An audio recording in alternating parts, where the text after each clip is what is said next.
Hare Krishna. Can you hear my voice? Am I audible? Okay. Let's start. Namo Vishnupadaya Krishna Preshtaya Bhutale Shrimate Bhaktivedanta Swaminiti Namine. Namaste Saraswati Deve Gauravani Pracharine Nirvishesha Shunyavadi Paschatya Deshatarine. Jai Shri Krishna Chaitanya Prabhu Nityananda Shri Vedagagadhara Shivasadi Gaura Bhakta Vrinda. Hare Krishna, Hare Krishna, Krishna Krishna, Hare Hare. Hare Rama, Hare Rama, Rama Rama, Hare Hare. Hare Krishna. So thank you all very much for joining today's session. We have been discussing from the first chapter of the fifth canto of Srimad Bhagavatam. The chapter is titled as The Activities of King Priyavrata.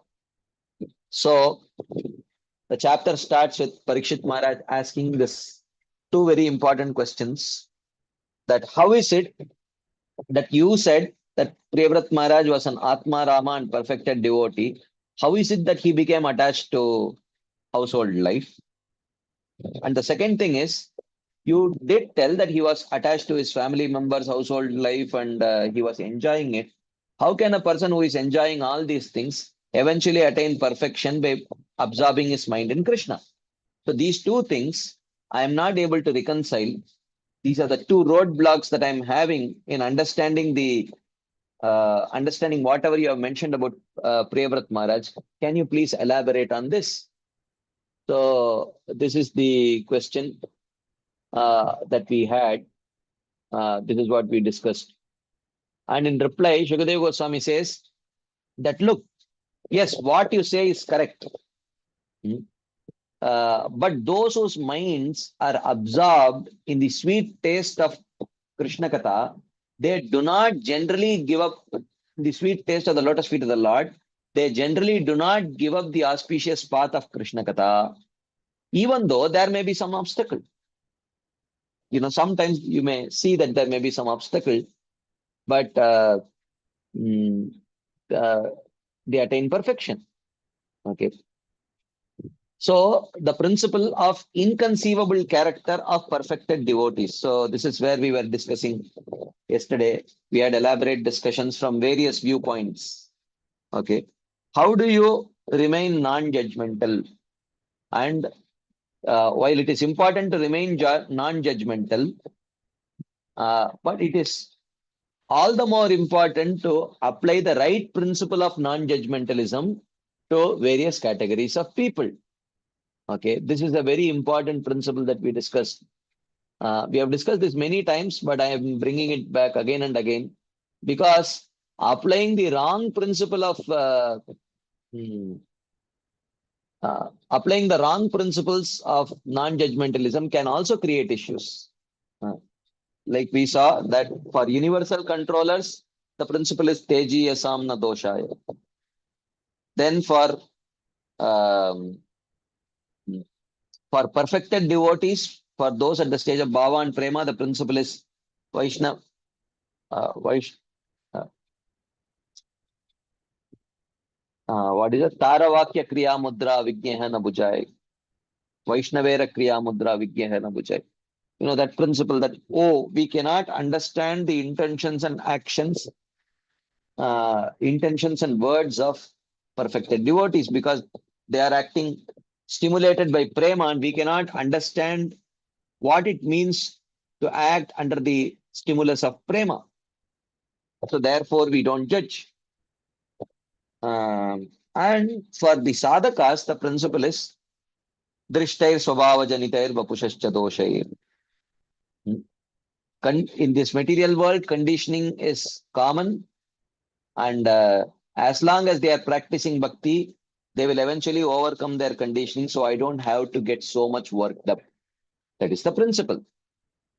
So we were discussing that in an institutional setup where it is quite possible that even some of the senior most devotees may still be within the realm of sadhana bhakti, higher or lower, but nevertheless within the realm of sadhana bhakti.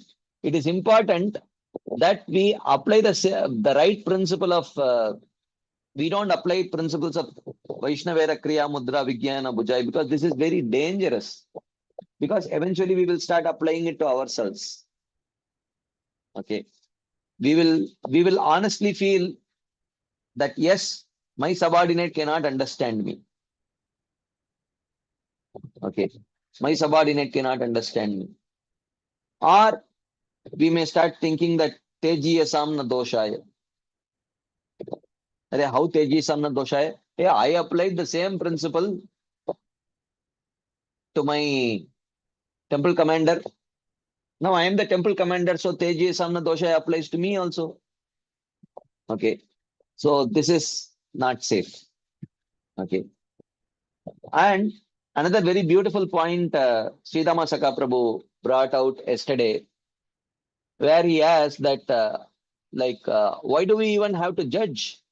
Why do we even have to find out where they are? Because if we find that out, we may start judging them, we may start offending them. Okay. Very nice point. That's why we saw the principle that to apply these principles of uh,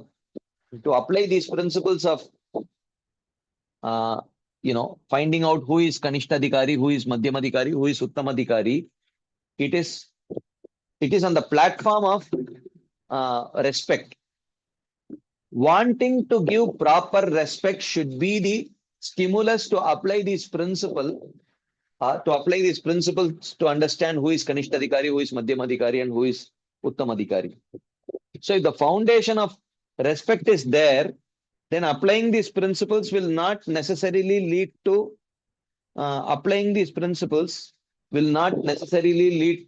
offenses. But if someone inherently has a judgmental mentality, then whether we apply these principles or not, eventually, anyways, they will judge. We may not try to apply these principles. If disrespect is there, if the mentality of disrespect is there, then what will happen? Such people, whether they apply the principle or not, even if they don't apply the principle of, who is Kanishta, who is Madhyama, who is Uttama, they will, what to say? Without discrimination, they will judge everyone. Without discrimination, they will judge everyone. Because the fault-finding mentality does not come from the intelligence. It comes from the corrupt mind. Intelligence will only assist it. Okay. That is the point. So, anyways. So, he says that you should not think that the great devotees of inconceivable character would ever even temporarily become attached to material things. Okay. So, like that. And then he says, but still, perfected devotees can also have obstacles. So now, why would devotees have obstacles? Devotees can have obstacles due to two reasons. One is due to offenses. Another is when Krishna himself desires. Okay.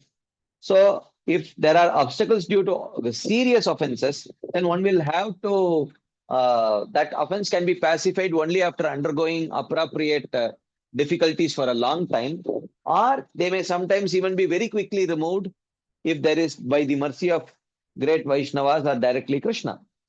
Dvivida is the example of suffering for a long time due to his offense to Lakshmana. And Rahugana is the example of very quickly his offense getting pacified by the mercy of Jadabharata. And the second reason why devotees may undergo obstacles in their lives is due to the specific desire of Krishna. When Krishna wants to use them to teach others, or Krishna may sometimes want to teach that devotee also something, some new, some detail, or he may also want to increase the prema, the feelings of prema of the devotee. For that purpose also he may do it. So, like this is the case that we see in Bharat Maharaj. So, but in the case of Priyavrat Maharaj, we don't see any offenses. So therefore, we understand that the case of Priyavrat is that he wanted to put Priyavrat Maharaj in this situation so that through Priyavrat Maharaj, the Lord can teach to the whole world the importance of following the instructions of the superiors. Again, in this context, even though it may sometimes not be suitable for bhakti. So this is where we discuss this very important point of one should. Prabhupada always insisted on Guru, Sadhu, and Shastra. Okay, Prabhupada always insisted on Guru, Sadhu, and Shastra. So therefore, uh, when uh, uh, when an instruction comes which you can clearly see is not favorable for your spiritual life, then as long as the instruction is coming from a very exalted superior, then you don't have to worry about it. Just execute it. Like Prabhupada, we saw the example of one disciple asking Prabhupada that I am working throughout the day in the fields. I am not getting time to chant my holy names. Prabhupada said, no problem. You are working for Krishna. You don't have to complete your 16 rounds. Okay. So now you may say that Sankhya Purvaka Namagana Natibi, proper Sankhya is important. No, Prabhupada himself is asking. But because you understand that this is an Uttama Bhagavata, this is a Acharya who is telling. So we don't have a problem with that. We follow what he says. But if sometimes the Vaishnava may not be so exalted, and if you are clearly seeing that engaging in this is going to cause a problem to my spiritual life, one can always seek clarification from the Vaishnava. And if the explanation of the Vaishnava is not satisfactory, we can always ask another Vaishnava that, what is this? Am I safe? Should I continue? One can ask. Okay. So this scope is always there. So one should not just apply this principle that any senior, they say anything, even though you may seem that it may seem that it is detrimental for our bhakti, it's not necessary that we should do it. That is not what is being taught by the example of Priyavrat Maharaj story. Okay. So, it is Shukadeva Goswami continues the story. When Priyavrat, who was a perfected devotee, was serving the Supreme Lord under the instruction of Narada, Swayambhuva Manu came and requested him to rule this whole Bhumandala because he clearly saw that he had all the qualities which are needed for being such a great emperor. So he did not welcome that suggestion. So Priyavrat Maharaj did not think that it was appropriate for him to do that. So even though he should not have refused it, but still he kind of refused because he was fearful that he might display lust and anger while ruling the kingdom. Okay. So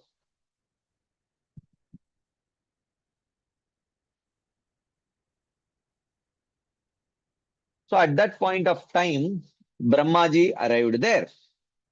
Okay, Brahmaji arrived there. So actually, knowing that Priyavrat Maharaj was very detached from the beginning only, Swayambhuva Manu did not push him to become the emperor. He made Uttanapad the emperor, even though Uttanapad was the younger son. But now Uttanapad's lineage stopped with Daksha, so now there was no one to rule. So that's why he had to request Priyavrat Maharaj to come and rule. Okay. So, so it is mentioned that Priyavrat, so this is happening roughly at the middle of the Swayambhuva Manvantara, which is the first Manvantara. And then, so Priyavrat Maharaj takes over here. So till the half of Swayambhuva Manvantara, the descendants of Uttanapad actually ruled the Bhumandala. Then after that, actually Priyavrat Maharaj starts, and Priyavrat Maharaj's descendants rule till the end of the fifth Manvantara. Okay, for 4.5 Manvantaras, because 3 of Priyavrat Maharaj's sons were also Manus. 3 of them. So Uttama, Raivata, and one more. And then in the 6th Manvantara, Chakshusha Manvantara, Then Daksha takes over. Daksha starts ruling. Then Uttanapad's lineage starts, continues from there. Okay. So like that. So we do understand. Anyways, this is just a genealogical detail. Um, then they understand that Brahmaji has come and they worshipped him. And Priyavrata, Swayambhu Manu, all of them approached him and they worshipped him. Then Lord Brahma, it is mentioned, Avatar Sujaya. He has great affection for the progeny, and that quality of Brahma is always glorified in the Vedas. So he started speaking to Priyavrat Maharaj, because it may seem like, why is Brahmaji so selfish that even though he knows that it is not good for the spiritual life of Priyavrat Maharaj, why is he pushing him to get married? So, like that one should not think. Therefore, here Brahmaji is addressed as Avatar Sujaya, which means he is always has great affection for his progeny. He will act as their well-wisher only. Okay. So, Brahmaji starts speaking. He says, please understand, my dear Priyavrata, I am speaking the truth. And he says, you should not hate the Lord who is beyond estimation, aprameyam. So first thing he is telling is, this is the Lord's instruction. This is not your father's instruction or my instruction. This is the Lord's instruction. So therefore you should not hate the Lord. So in this context, we had an interesting discussion yesterday where we saw that Priyavrat Maharaj could immediately accept without any ill feelings when Brahmaji quoted the Supreme Lord. Okay.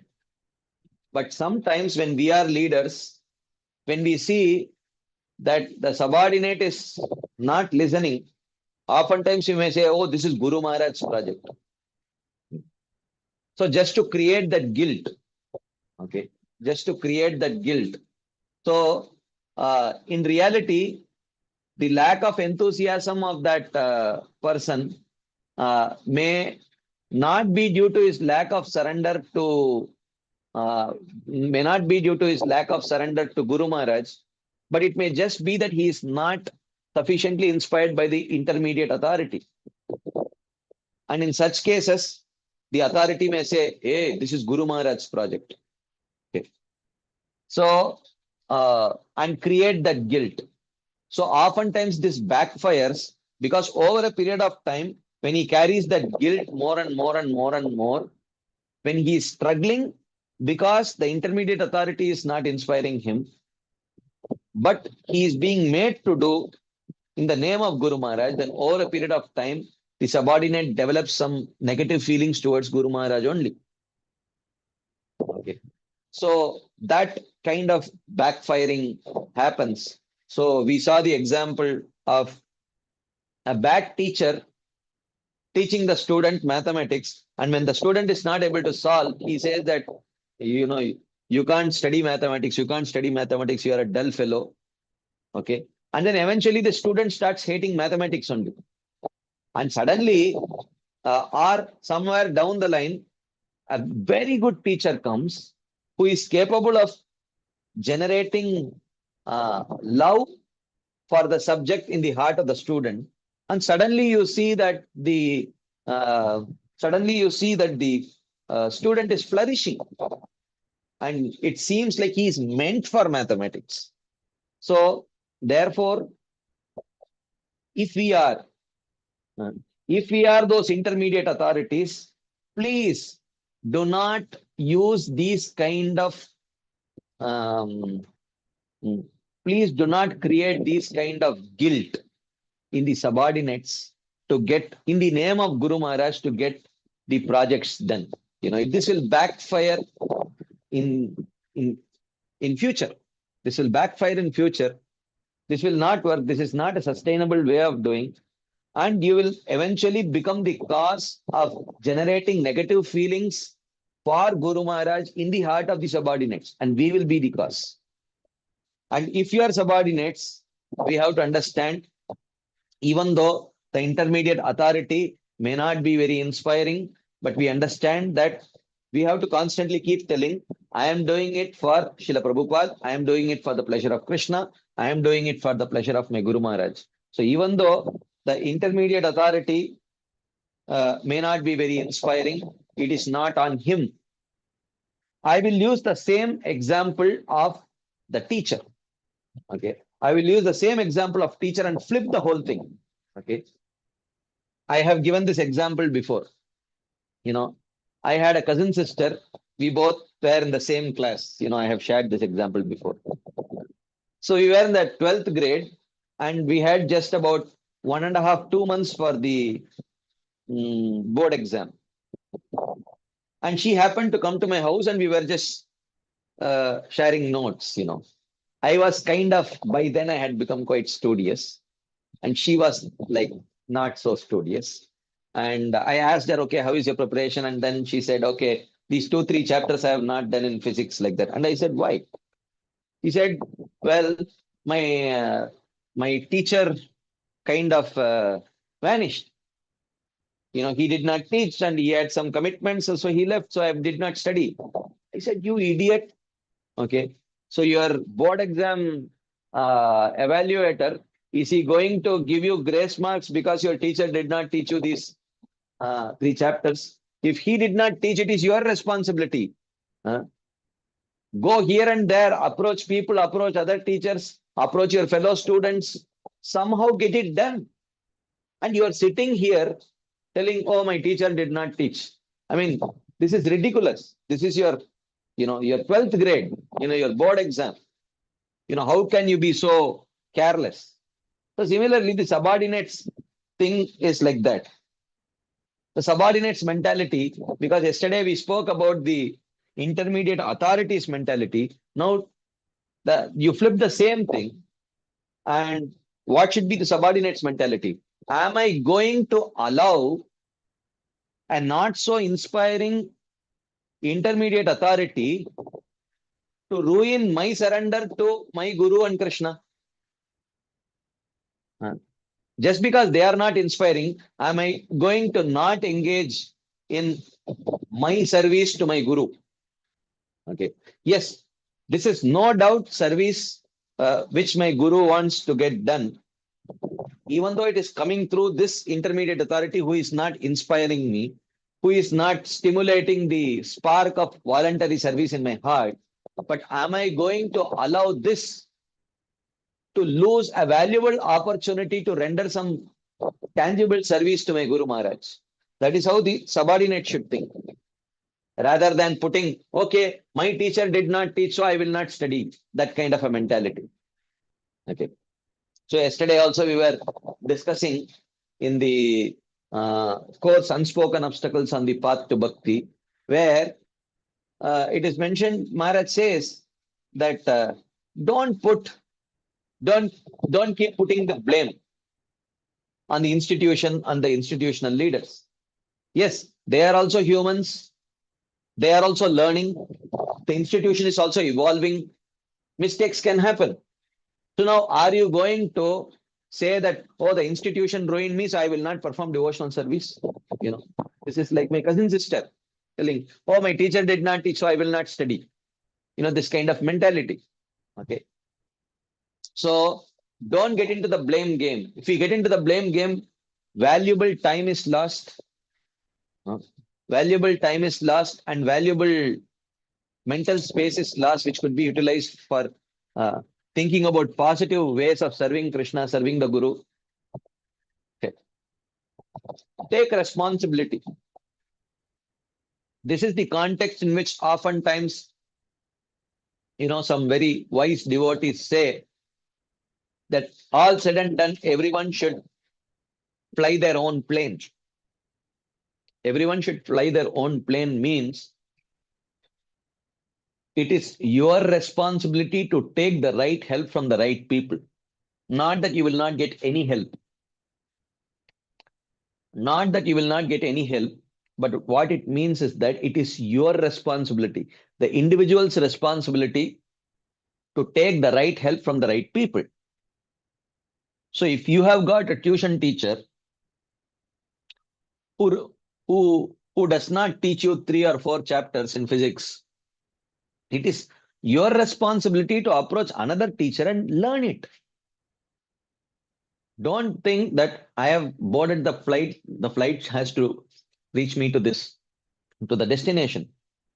2 fingers too short. What about your own endeavor? What about your own endeavor? So this should be the subordinates mentality, that you should fly your own plane. Every individual should fly his own plane, or every sadhaka should fly his own plane. Means it is his responsibility to seek the right help from right people. Okay. Just because he cannot just sulk and lament and blame and just keep sitting because the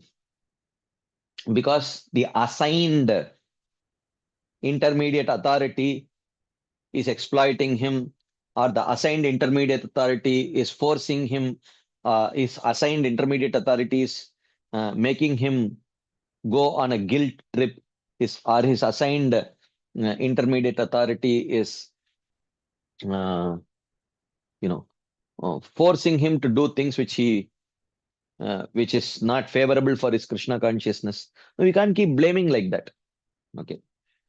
Move on. Take responsibility. Okay. Take responsibility.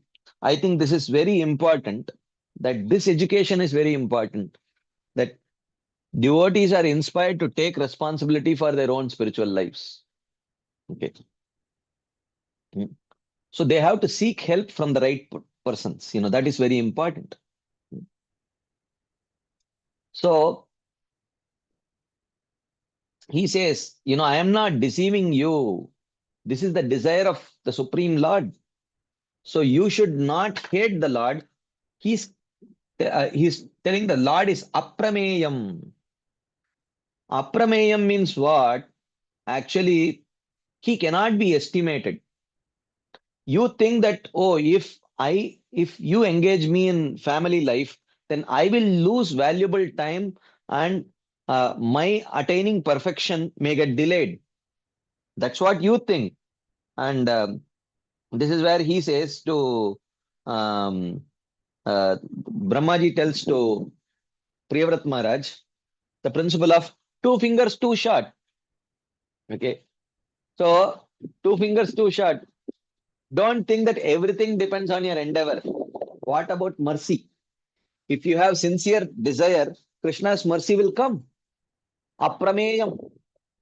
You think that if I am not married, I will have lot of free time and I will utilize all that free time and very quickly attain Krishna's lotus feet.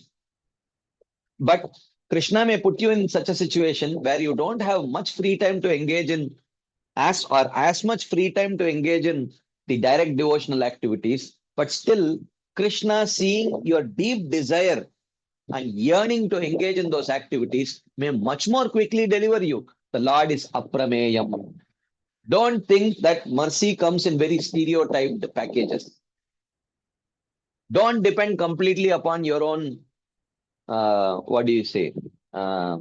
endeavor. Mercy is there. Okay.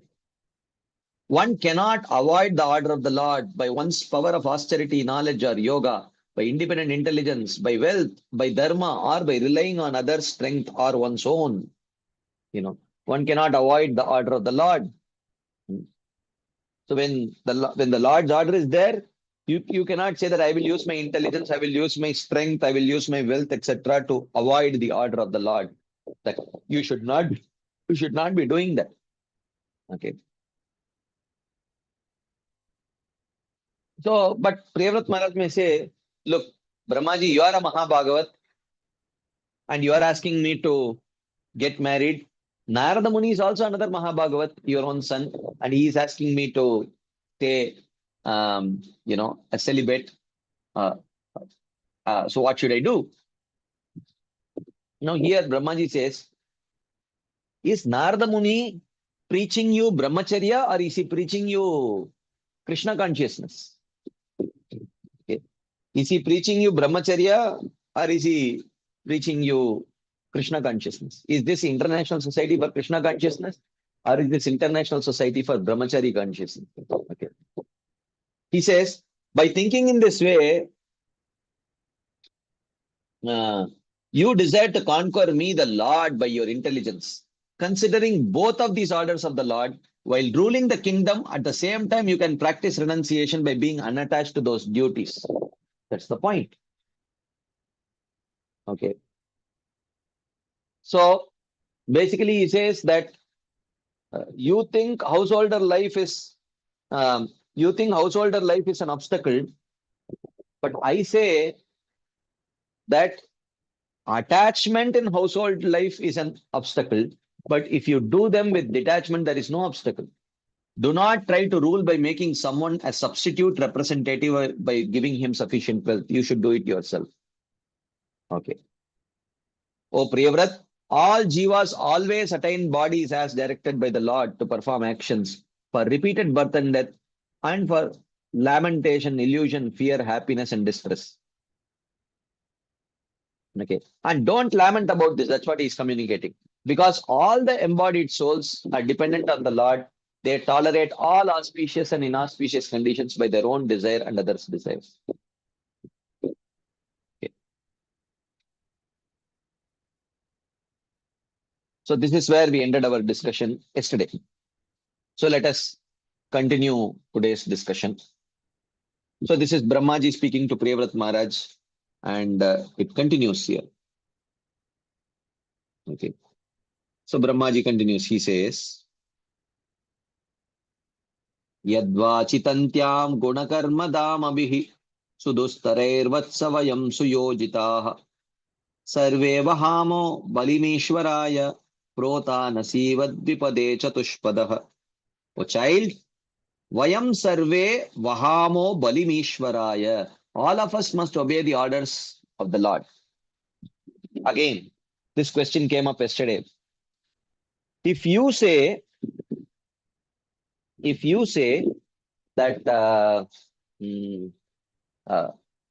that I have to, if you say that Priyavrat Maharaj was a perfected devotee, then why does he have to be given so much instructions to follow the instructions of the Lord? Well, first time, because already it has been clarified that this whole episode, Srila Vishwanath Chakravarti Thakur says, is an arrangement of the Supreme Lord.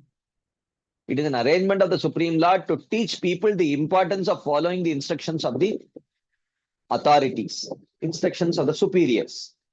So when that is clear, then Priyavrat Maharaj has to play that role. Priyavrat Maharaj has to play that role. Just like Arjuna, I would ask the same question. If Parikshit Maharaj himself was a perfected devotee, why did he garland Shamik Rishi with a garland of dead snake? If Arjuna was a perfected devotee, how could he get such basic questions on the battlefield of Kurukshetra? We understand, both of them were acting like that under the influence of Yoga Maya. Arjuna acted like that under the influence of Yoga Maya, perfectly simulating the action of a person under the influence of a Mahamaya, so that Bhagavad Gita can come out. And Parikshit Maharaj acted like that, just like a person exactly under the influence of Mahamaya, under the influence of hunger and thirst, etc., simulating that behavior of a person like that, so that Bhagavatam could come out. So similarly, so therefore, these are actions performed under the influence of Yoga Maya, which may look exactly like actions performed under the influence of Mahamaya. Because even to teach valuable lessons, the Supreme Lord wants his most surrendered, perfected devotees to, he wants to utilize them to teach these lessons. So Priyavrat Maharaj, under the influence of Yoga Maya, he is acting and he is taking instructions. Okay. He is taking instructions.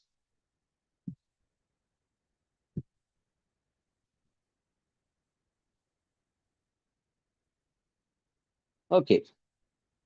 So then he says, "O child, all of us must obey the orders of the Lord, by whose words we are bound tightly to actions and designations arising from the guna, just as an oxen bound by the nose must carry burdens."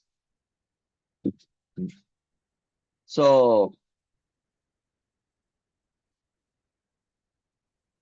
so all of us must obey the orders of the Lord, by whose words we are bound tightly to actions and designations arising from the guna.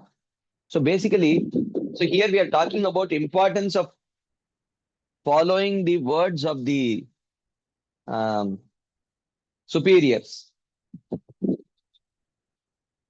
Okay, and sometimes it may even be basic instructions. Like what kind of instructions did Arjuna get um, on the battlefield of Kurukshetra? Basic instructions about karma yoga, basic instruction about sakama karma yoga, nishkama karma yoga, jnana yoga, ashtanga yoga, basic instruction, basic things about the nature of the Lord, how everything is under the control of the Lord. Ishvara sarva bhutanam hriddeshe Arjuna tishtati. Samoham sarva bhuteshu name dveshosti na priyah. The basic things. Not that Arjuna does not know all these things. But through Arjuna, the whole world has to be taught. Similarly, through Priyavrat Maharaj, the whole world has to be taught certain principles. So therefore, he may seem to give very basic instructions to Priyavrat Maharaj, but those basic instructions are not for Priyavrat Maharaj. Those basic, through Priyavrat Maharaj, it is for everyone. Okay. So right now, when Priyavrat Maharaj is receiving these instructions, we should understand that Priyavrat Maharaj is under the influence of Yoga Maya. He is being used by Krishna to teach others. Okay. He is being used by Krishna to teach others. So he says, just as the jivas are dependent on the Lord for accepting bodies, they are dependent for doing activities. Dear child, we are all bound firmly to actions according to the gunas and to designations such as Brahmana by the rope of injunctions of the Lord. To that Lord we offer tribute. Everyone is bound, you know. So the ropes are uh, uh, the duties of according to one's varna and ashrama. So everyone is bound by that. So we perform actions as he orders. An example is given. We are like oxen who, bound by their noses in carrying loads given by humans and moving about without independence, we receive punishment like that. Ishabhisrishtam hyavarun mahe. Ishabhisrishtam hyavarun mahenga. Dukkam sukam va gunakarma sangat. Astaya tad tad yadayung tanatas. Chakshushmatanda ivaniyamanaha. O Priyavrata, astaya tat tad, accepting with faith whatever yad ayuntanataha, the master gives us. Chakshushmata anda niyamanaha iva, like blind men led by a man with sight. Avarund mahe dukkam sukam va isha abhisrishtam. We have to accept the happiness and distress given by the Lord. Tad guna karma sangat, since it arises from our actions in the gunas. Okay. So he says that therefore, my dear Priyavrat Maharaj, uh, accepting with faith whatever the master gives us, like blind men led by a man with sight. Okay. Just like a blind man, when he is being led by a man with sight, he does not try to correct the man who is leading him. He doesn't try to correct the man because he knows that I don't have eyes and he has eyes and he is leading me. So in the same way, we have to accept the happiness and distress as given by the Lord because it arises due to our own good and bad karma. By good karma, we get happiness. By bad karma, we get distress. So we have to accept it. So Brahmaji is telling we are dependent even in enjoying the results of karma. Oh Priyavrata. So even in enjoying the results of karma, we are dependent on the Lord. We receive happiness and distress as given by the Lord. But this is not some fault in the Lord. It arises from our attachment to actions connected to the gunas. It arises from our attachment to actions connected to the gunas. Among all oxen which are equal as far as common characteristics are concerned, according to the amount of good or bad actions, their master gives them rice with milk and ghee and puts them the best stables, or gives them rough chickpeas and dal or grass and corn, or he may put them outside in the mud and sun without food, beat them and scold them and feed them straw and leaves. In what manner should we accept these results? So, among all oxen, some of the oxen which are very good, even though all oxen have certain common characteristics, but according to the amount of good or bad actions, some are very cooperative. Some are very cooperative. In our GEV Goshala, I have seen, for years, so diligently we have, I don't know, some of you might know Radha Madan Gopal Prabhu, you know, Brahmachari. He was, he took it upon himself, or maybe it was assigned to him, but he very diligently took it upon himself to train the bulls, to, draw bullock carts, because His Holiness Radhanath Swami Maharaj, he wanted the internal transportation within GEV to be through bullock carts. So he was training them diligently from morning to evening. He would be training them. Some of them would be very cooperative. Okay. And he would not, he would treat them very nicely. Some of them were dangerously uncooperative. And sometimes you will have to use the stick. Okay. So even though as bulls, they all had the same characteristics, but nevertheless, if you see, depending on the amount of good or bad actions, they can't be treated the same way. And the reason why some bulls are treated nicely, some bulls are not treated nicely is based on their actions, good or bad. Okay, like that. Among all oxen, okay, this we have seen. Whatever the master gives as good or bad results, only according to our good and bad qualities we should accept. What fault is there in the master? We should accept this with faith. One should see this as a good quality in the Lord. An example is given.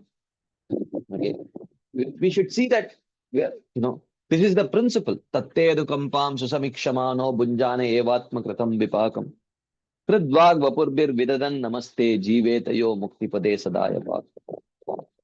Whatever suffering I am getting is due to my own misuse of free will. Is by my own misuse of free will. And but still, the devotee sees the hands of Krishna, the benevolent hands of Krishna, even in giving punishment.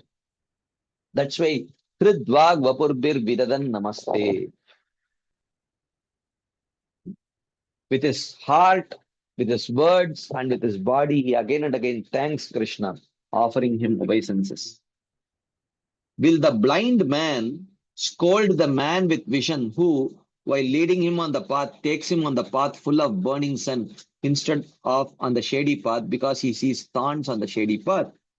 The man with the sight is the well-wisher of the blind man. The person with faith will praise the Lord. Okay. So this is the point. As long as you know that the Supreme Lord is omniscient, omnipotent, and omnibenevolent. Okay. When this faith is there, at least in devotees, then when they are going, they are experiencing. So the example that is given is a blind man is there.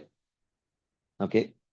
A blind man is there, and there is a very good well-wishing man with vision who is leading him from one place to another place. And the blind man sees that, oh, I am walking in a lot of hot sun because he's walking barefoot. But he should have trust in the man with vision because he is the well-wisher and he has vision. That when he is taking me, he himself is also walking through that. There must be some reason. Maybe the path, the shady path is full of thorns and pebbles, okay, which can hurt the feet much more than hot sun. Okay. So therefore, at least that kind of a mentality should be there in approaching the Supreme Lord, that he knows better. He knows better. He is omnipotent. He is omniscient. He is omnibenevolent. He is omniscient, meaning he exactly knows about all my past activities, good or bad. He is omnipotent, meaning he can give me, he is capable of giving the greatest of reward, and he is capable of giving the greatest of punishment. Okay. It's not that he is incapable of, I did a lot of good things, but he does not have a suitable reward for me in his closet. No, it's not like that. He is omniscient, he is omnipotent, he is omnipresent also. Wherever I go, he can also follow. But most importantly, he is omnibenevolent. He wants to help me. Okay. So when that understanding is there, then whatever situation the Supreme Lord puts us in, okay, then there is no problem. There is no problem.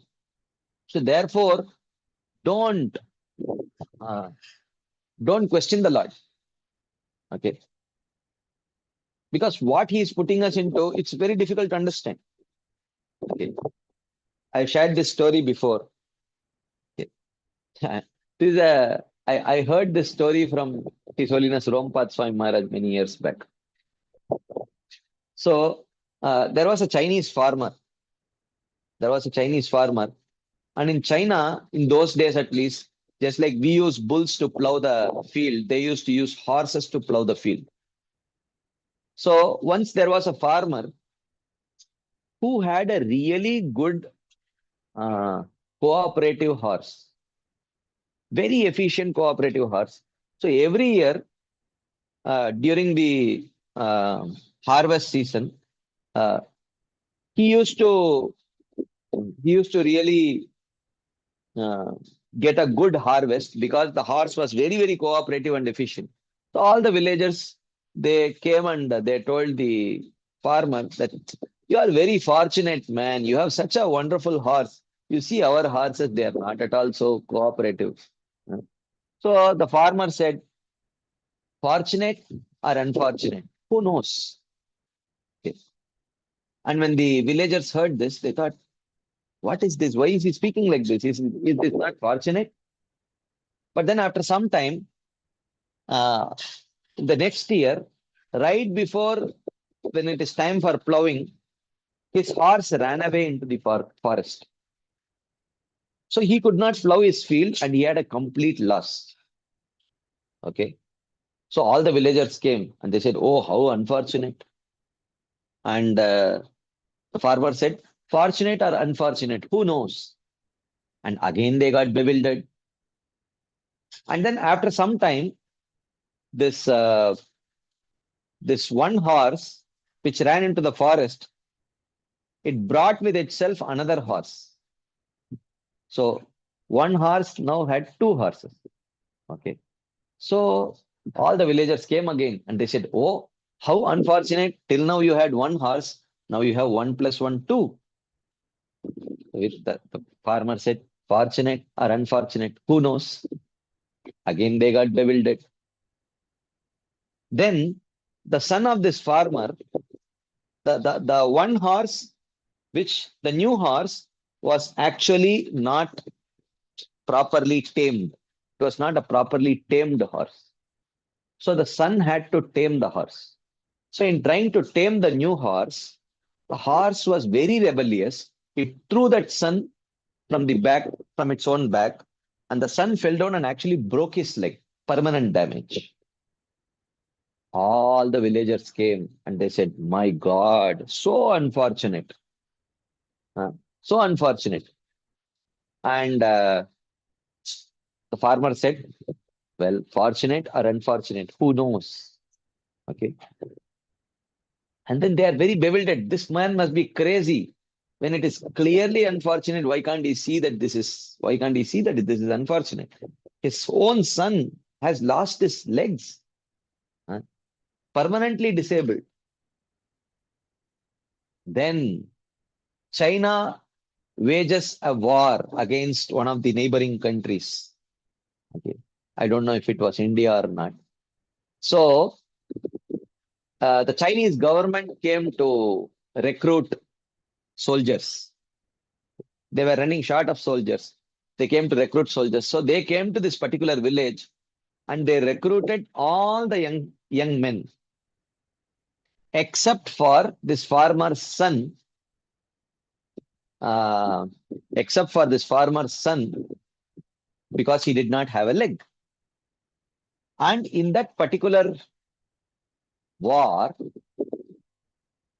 China got defeated, and all the young men who were recruited in the army, they all died. They all died, except for the son of this farmer.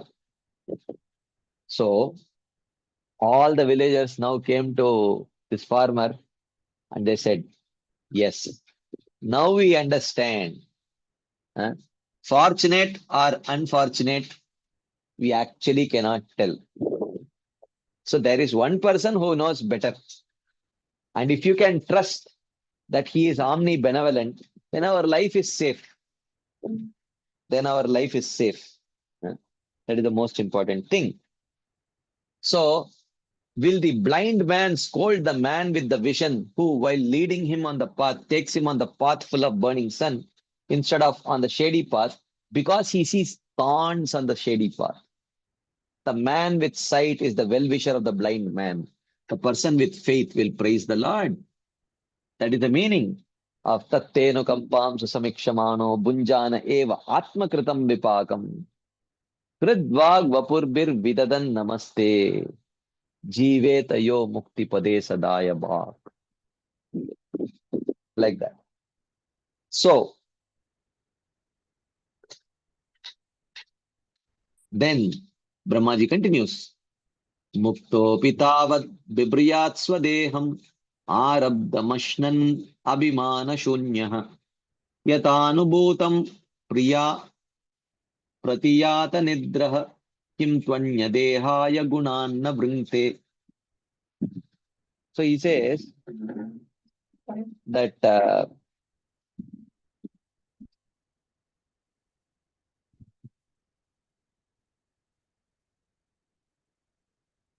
tavad, as long as arabdam, the prarabdha karmas remain, muktaha api, even the liberated person, bibriyat swadeham, he maintains his body obtained by karma, ashnan abhimana shunyaha, and enjoys without false identity.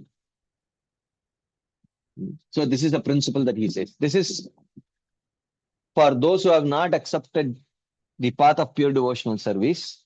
For them, this principle is there that even if such people, by the paths of jnana, yoga, etc., when they reach the stage of being a jivan mukta, their possessing that particular body is because their prarabdha karma is not destroyed.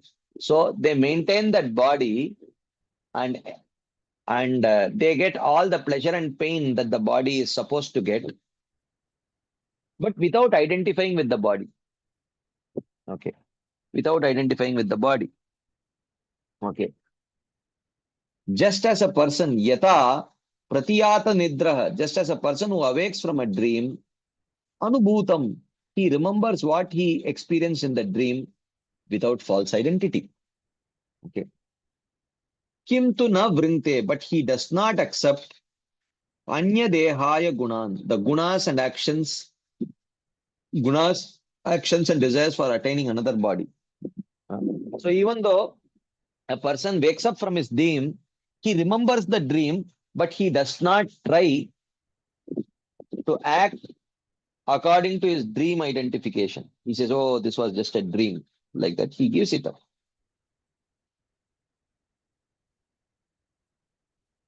Okay, like that. So here, Srila Vishwanath Thakur says, but this applies to action of an ignorant person, not to a jnani who knows Atma, who is above the knots of karma. So the previous verse, he said that accepting with faith whatever the master gives us, like blind men led by a man with sight, we must accept the happiness and distress given by the Lord because it arises from our own karma. And he may say, oh, but this principle applies to an ignorant person, not a jnani who knows the Atma and who is above karma. So in this verse, Brahmaji says, well, as long as prarabdha karmas continue, the liberated person maintains his body, the Jivan Mukta. Just as a person remembers what he experienced in a dream without false identity when he wakes up.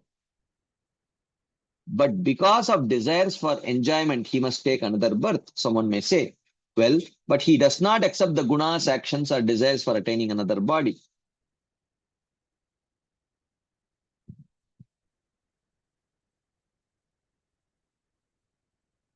So, we have three more verses of Brahmaji's instructions to Priyavrat Maharaj. And after that, Priyavrat accepts Brahmaji's request. And then Priyavrat Maharaj rules. His rule is described. That's the rest of the chapter. But I think we will need some time for some discussion and questions. Yesterday, I think Sita Komal Mataji had some questions and Kalanidhi Prabhu had some questions. We did not have time to take up those questions. And there were some questions in the chat box also. So let's start. If there are any quick discussion points, comments, questions, we can go ahead. First, Sita Komal Mataji and Kalanidhi Prabhu can raise their hands because yesterday, we could not take up those discussions. And then if there are any subsequent discussion points, comments, or questions based on today's discussion, we will definitely take. Yes, Kalanidhi Prabhu, please go ahead. Hare Krishna Prabhuji. Dandat Prabhu. This is that question which is quite troubling me for a long time, and you exactly touched on that subject yesterday. That Madhyama Vaishnava must distinguish between Uttama, Madhyama, or Kanishta, or non-devotees and deal with them accordingly. And you said very nicely that it should happen on the platform of respect. So that is very clearly defined. That should be respect as the underlying. But over that platform, we have to extend our respect differently according to one's status as in evolution. Yes. Can you elaborate on that in a little more detail, how to deal with different kinds of Vaishnavism? Well, I mean, a basic answer, Srila Rupa Goswami gives a nectar of instruction. What is that? Krishneti yasya giritam manasadriyeta dikshasti chet pranatibhischa bhajantamisham shishrushaya bhajana vigyam ananyam anya nindadi shunya hridamipsita sankalabhya. Very basic principle. If he has basic faith in the holy name and he is chanting the holy name, manasadriyeta, mentally respect him. Dikshasti chet. If by practice of Krishna consciousness, if he has become purified and come to the level of being qualified for Diksha, then you offer your respects, your obeisances to him. And Shushrushaya, if he is Bhajana Vigyam, if he is completely expert in the science of devotional service, then you try to serve him, take his association, and Anya Nindadi Shunya. If his heart is completely free from the desire to criticize others, he is completely knowledgeable in the science of devotion, and he is, living his life according to those principles, then you serve him, seek his association, try to be with him, like that. This is a very basic principle. This can be further elaborated, but that discrimination and respect, giving respect according to that discrimination is very much there. And we already do it. It's not that we don't do it. I mean, each one of us who say that, no, by discrimination, I will be actually offending that person. Anyone I can openly challenge, anyone who gives this argument is already doing it, is already doing discrimination. You know this. Okay. So it's not that when you get into the temple, you see, even though Srila Prabhupada's physical form is not there, only his deity is there, but still you go and offer obeisances. You do that. When you see your guru, you offer obeisances. But when you see other Vaishnavas, you are not doing that. And when you see your juniors, you go and put your hands on their shoulders. So there is some principle of discrimination you are applying, because you are already dealing with them in different ways. But whether we are applying the right principle or not is the question. But principle of discrimination you are already applying, and your dealings according to that discrimination you are already doing. Every one of us do. We certainly do not treat everyone exactly the same way. So whether we are applying, so there is no question of anyone arguing that no, we should not discriminate. So, but the only thing is, are we applying the right principles of discrimination and with the right motive and intent? That is the most important thing. Prabhuji, so actually, the question is, as you very correctly said, we may be doing it unconsciously and there is no sense of guilt about doing it. It happens unconsciously. But when we have to do it consciously, then it sounds like a discrimination, active discrimination. No offense, whether,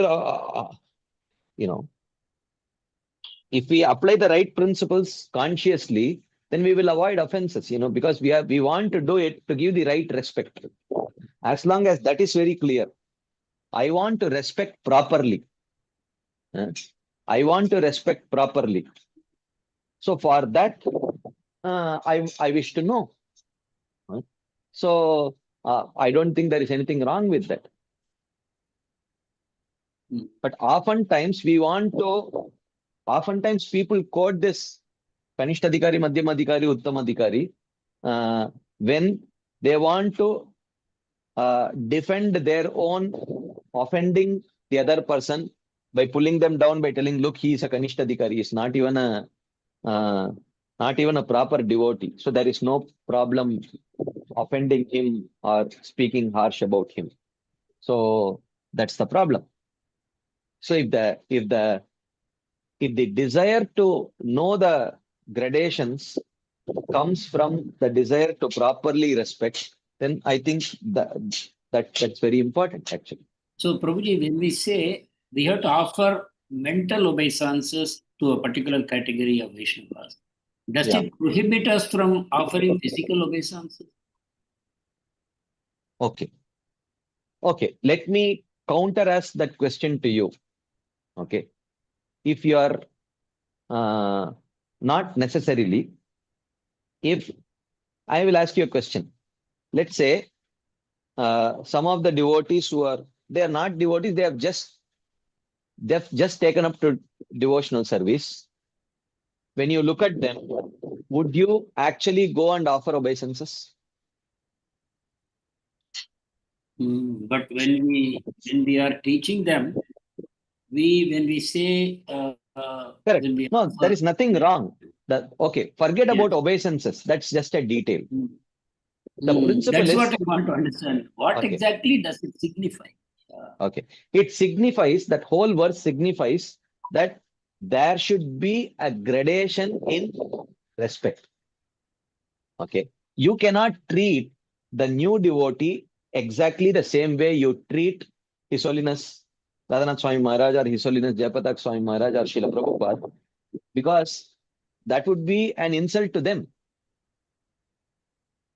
because they do deserve greater respect. So can So, we say that in order to make sure that there is a differentiation in the quality of respect offered to a yeah, higher level Vaishnava, yeah. to a lower level Vaishnava, we have to sort of tone it down to So, to see, to rather create. than tone it down, Yeah. I would say you should give, if you say tone it down, it sounds, there seems to be a little bit of a negative connotation here. I would say if you give a particular level of respect to uh, to to the regular sadhakas, shouldn't you give a higher level of respect to those who are more qualified? Yes, that is acceptable. That Yes. is acceptable, right? So, Yes. but I am just telling whatever you told Mm. in the opposite way. That's all. Mm. Okay. So, because you can't give the same respect that you give to the students who attend your classes, Mm. you can't give the same respect to Srila Prabhupada, because that would be an insult to Prabhupada. Doesn't he deserve more respect?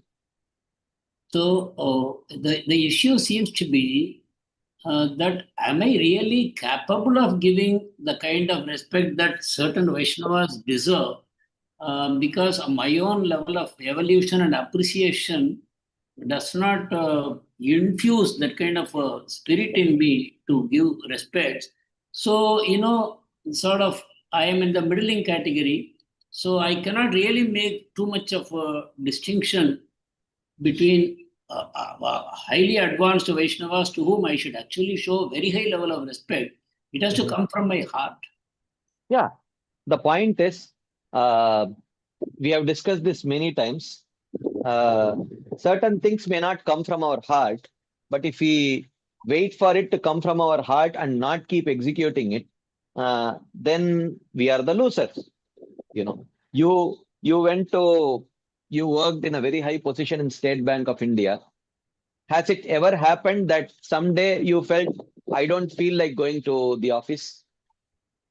Mm. Has it ever happened? Yeah, it has. What did you do? I did go. Why did you go? Call of Duty. Call of Duty. Same thing. Call of Duty, because here uh, Call of Duty means duty towards attaining a particular goal. So here we have a particular goal. We have decided that we want to attain the lotus feet of Krishna.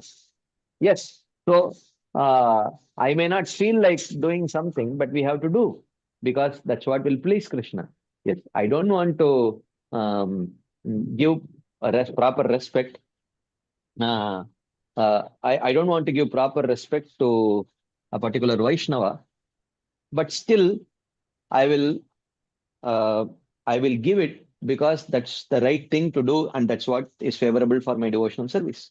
And what we are asking devotees to do, or what the Shastras are asking devotees to do, is not something that which they are not already doing. You know, Mm. in this No, world, they are actually, anyways doing things. I want to know because it requires a certain engagement of the mind. There is some due diligence required in doing it, and so maybe I find it easier to treat everybody alike. Okay, a Vaishnava That's deserves respect. no, but you are talking about something which you anyways don't follow, Prabhu. Mm, mm. You anyways don't do it. You certainly don't do it, and you know that. You don't treat all Vaishnavas the same way. Ask yourself, True. where do you do? You True. are applying some principle to give differential respect to different people. True. The Shastras are telling, apply the right principle. That's all. Yeah. Yeah, you're right. I think actually it's not saying that you disrespect the Kanishta, but rather you should respect them mentally. So there is no question of disrespect to anyone. No, forget about even respecting mentally. It's just that you can physically respect them also. But just ensure that if someone is more advanced, give them more respect. That's all. Yeah. Okay, Guruji. Thank you. Thank you. Hare. Sita Komal Mataji. Mr. Prabhuji, Pranam. Yes, ma'am. Prabhuji, my question is from the text number 13 of the chapter. Can you Prabhupada purport. come closer to the mic and speak, Mataji? Okay, Prabhuji, just give me a second. Hare Krishna, Prabhu, is it better now? Yeah, yeah. Okay, Ji Prabhu. Prabhu, it's from text number 13 of Prabhupada's purport, where Prabhupada says that the truth is that every living entity has a certain desire, and the Supreme Lord gives him a desire, gives him a chance to fulfill it. Prabhuji, don't we say that Krishna helps the living entity as a super soul? He guides them so that their desires are purified. And No. okay, so he's No. just this creator and he fulfills the. Upadrashta Anumanta. Upadrashta means he sees the desires. Anumanta means he allows the desires according to the law of karma. That's all. He does not interfere with the desires. Okay. So, but if person is a devotee, then Krishna helps him Yeah. purify the desires? Yeah, yeah. Then he does. Purifies those desires which the jiva considers to be obstacles to his attaining the goal. But if the jiva himself sees those material desires as goals, then Krishna fulfills them. Okay, but Prabhuji, when we say when a person has become a devotee, the Krishna takes over the charge. Yeah, but Proportional what to does the it surrender, mean? What does it mean to become a devotee? to please Krishna, follow the instruction. If one understands that, no, following instructions and all comes later. First thing is goal. What is the goal of the devotee? Krishna's prem. If he identifies Krishna Prema as his goal, then whatever other desires which are not in line with that goal, Krishna will remove. But for that, the devotee should see that yes, I have this goal, and these desires which I want lot of material wealth, I want lot of this. I know that they are not connected to Krishna consciousness and they are not very favorable, but still I am suffering so much. Like that, if the devotee sees them, then Krishna purifies those desires. Okay, so the intent also has to come from the devotee. Then Prabhuji, Yeah. when we say that if we move one step towards Krishna, Krishna moves 10 steps towards us. So what does it Yeah. mean then? It means that if we are making a small endeavor to remove those anarthas, Krishna takes 10 endeavors to remove those anarthas. Okay, so the intent, the effort and the intent has to come from our side to remove those anarthas, to identify those anarthas first. Because if you want them and Krishna takes away, then you will lose faith in Krishna only. If you are very clear that that is your goal, and if Krishna takes it away, then you will lose faith in Krishna only. But if you see it as an anartha and if Krishna takes away, then your faith in Krishna will improve. Okay, okay. So Prabhuji, but when you were explaining that, devotee has sufferings in life because of the two things, one is because of the Krishna's desire, like in case of Bharat Maharaj. So that is applicable when the devotee must have had the intent to improve his anarthas. Is it? Then Krishna will give him suffering as per his desire. Yeah. I mean, as long as he is clear that my goal of life is to attain the lotus feet, and whatever is favorable, I will accept, whatever is unfavorable, I will reject. Then Krishna will reject on your behalf whatever is unfavorable. But if you see it as very favorable, then Krishna will think. If you think that for progressing in Krishna consciousness, I want a good position. I want a lot of pious credits, like that if you think, because of your, what to say, Conditioning. improper sambandha gyan, not conditioning. Okay. Uh, if the desire is coming out of your conditioning only and not your value system, Krishna will remove it. If your desire is coming from the value system only, then Krishna will have to fulfill it. So then Krishna will not help us. Because Krishna knows that our, we are trying to be endeavoring to be a good devotee, and suppose our value system becomes little corrupted for whatever reason, then Krishna will not help us improve those value system only. No, I mean, value Krishna system means fulfill. no. Because value system means then practically every living entity in this world is not pursuing Krishna only because of a wrong value system. Then Krishna should help everyone, actually. So, because for every living entity, it's a small difference in value system only. But Prabhu, not everyone accepts God, or so at least the devotee is making an endeavor and he's accepting the supremacy of the Lord, and Yeah, so you are different accepting the levels. supremacy of the Lord. Krishna is very happy with it. And accepting the supremacy, you want to get material things from the Lord accepts. Okay, he will give. Okay. So Prabhu, my question is, while we are on this path, we understand the goal also, and because of little changes in the value system or whatever the association, we might start having little wrong desires, which we may not think they are wrong desire. We may think, this will help me. As you said, the position might help me in progressing bhakti. So in that case, if Krishna will send some devotees to help us, well, Krishna should help us in that case, no, Prabhu? So how will he? I mean, then who is going to Yeah, correct the us? devotees will help. Okay, devotees will help. Okay. Yeah, the devotees will help. If you are willing to take the help from the devotees will help. Ji, Prabhuji. Thank you so much, Prabhuji. Hare Krishna, Pranam. Correct. Okay, we have another 10 minutes. Yes, Shiv Kumar Prabhu. Hare Krishna, Prabhu. Dandavad. So, Prabhu, one question, Prabhu, on the slogan analogy of blind person taking help and having faith in the person who is helping him out. Yeah. I find it difficult, Prabhu, in the sense that, okay, before I raise the question, my experience is only when I hit the ceiling of my capacity, the surrender starts.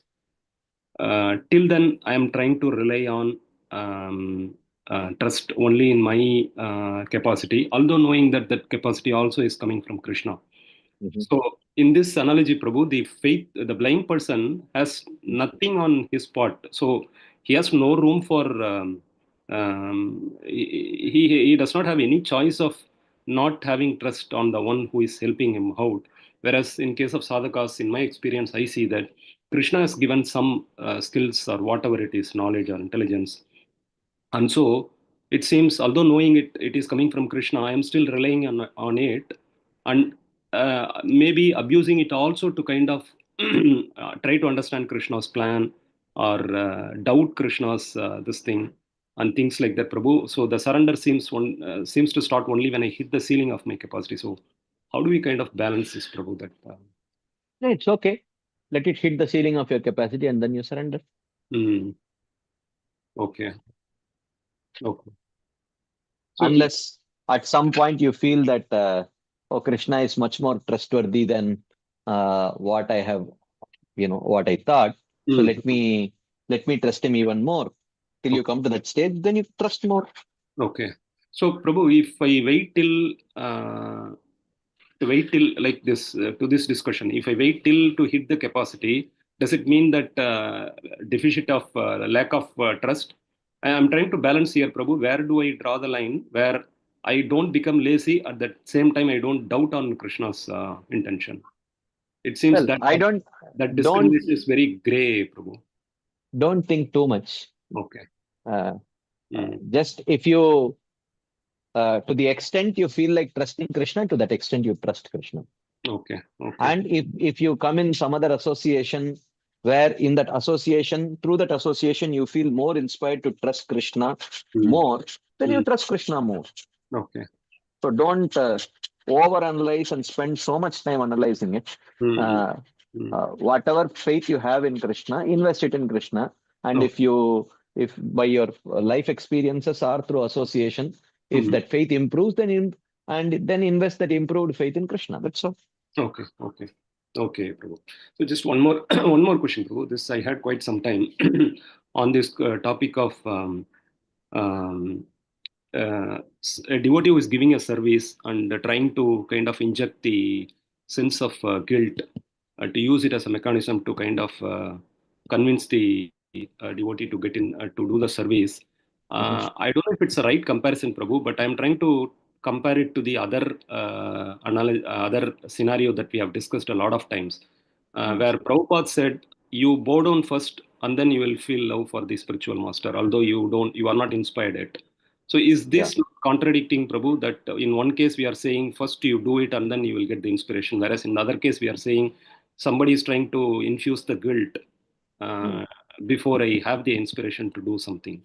Yeah, the only thing is that at least Prabhupada could sense that that disciple had that level of faith in him.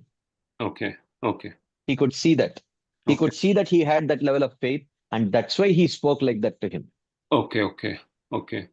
So to even stretch beyond my level of inspiration that I have, that also depends on the inspiration that I already have. Yeah. Otherwise, on what basis you will stretch? Okay, Prabhu. Okay, thank you, Prabhu. Hare Krishna. Hare Krishna. Okay, we have another 6 minutes time. It's Pawan Goran. Hare Krishna, Dhanavad Pranam, Prabhuji. Thank you for these questions. Prabhuji, my question is regarding the day before yesterday's discussion. You mentioned about the gradual path and the devotional path. In the gradual path, you mentioned about the Sakama Karma Yoga and Nishkama Karma Yoga. In that, the purification of goal and the purification of the heart, or the purification of the karma is changing. That is most possible in the Grihastha life. So now my question is that, like, is the Ashtanga Yoga or the Gnana Yogi, is that is not possible to practice those who are in the household life? Like it does Ashtanga Yoga and Jnana Yoga, the basis of Ashtanga Yoga and Jnana Yoga is Nishkama Karma Yoga only. Without Nishkama Karma Yoga, you cannot practice directly Ashtanga Yoga or Jnana Yoga. It is not possible, because they are various rungs of the same ladder. It's not like there is exclusively Jnana Yoga is a separate path, Karma Ashtanga Yoga is a separate path, Karma Yoga is a separate path. It's not like that. It is all one path only. In that, the first step is Sakama Karma, second step is Nishkama Karma, and the third step is either Ashtanga Yoga or Jnana Yoga. So they are all one path only. It's not like Ashtanga Yogi is a different person, Karma Yogi is a different, but they are all on the same path. Okay, you mean like just confirm the understanding here.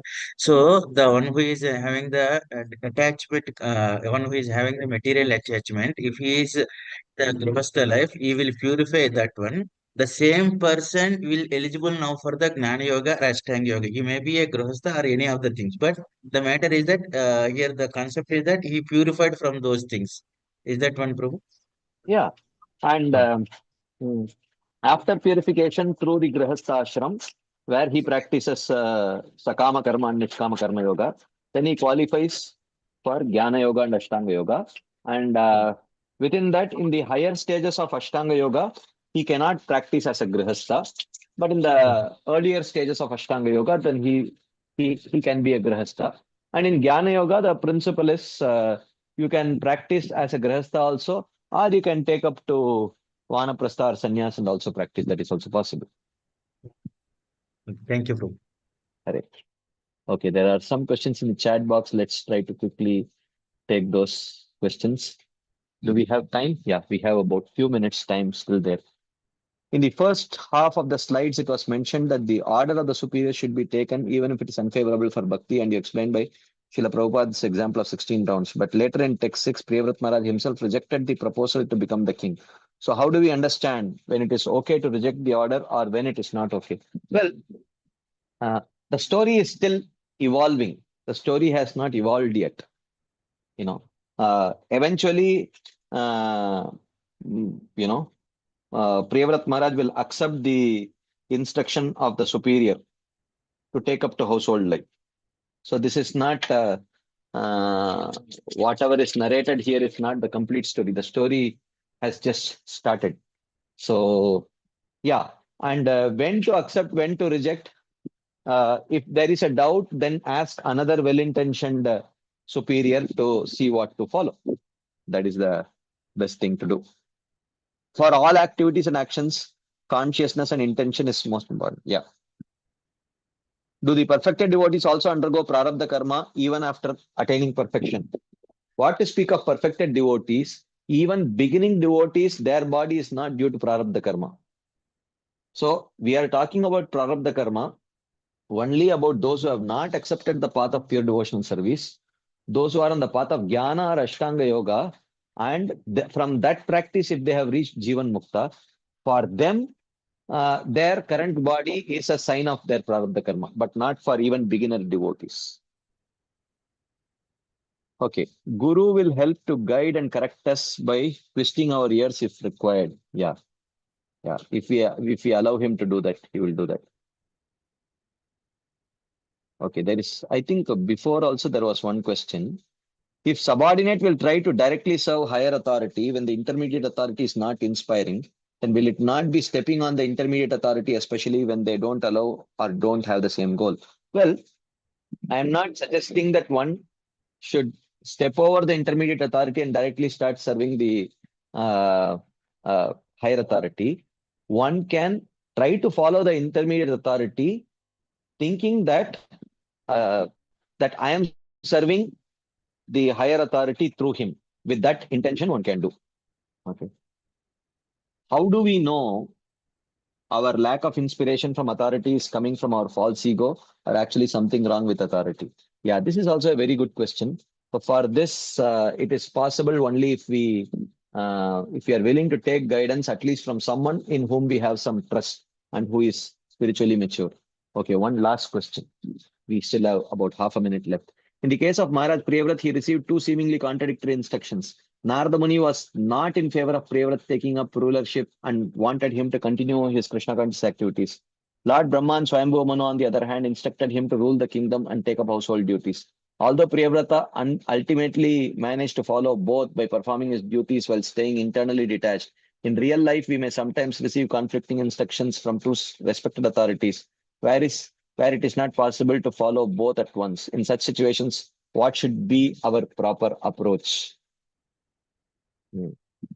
As much as possible, we should try to see if both of them could come on the same page. If that is not at all possible, then follow one of them. That is the principle. Of course, we will try to elaborate on it tomorrow. So I think we should pause here. It's time. Thank you all very much for your patient listening and your enthusiastic participation. Srila Prabhupada ki jai. Srila Vishwanath Chakravarti